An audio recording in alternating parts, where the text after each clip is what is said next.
जय महालक्ष्मी मागो कमला धन्य तुहि धन्य मालो तोहरी लीला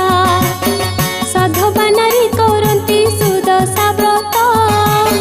जनमानसरे ही व्रत विख्यात प्राय सा व्रत पड़े तिथि बारे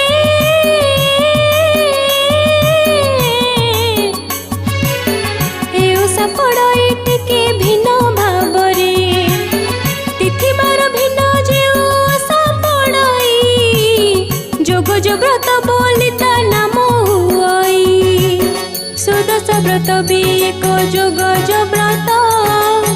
नारी माने पाली थांती मिसी समस्त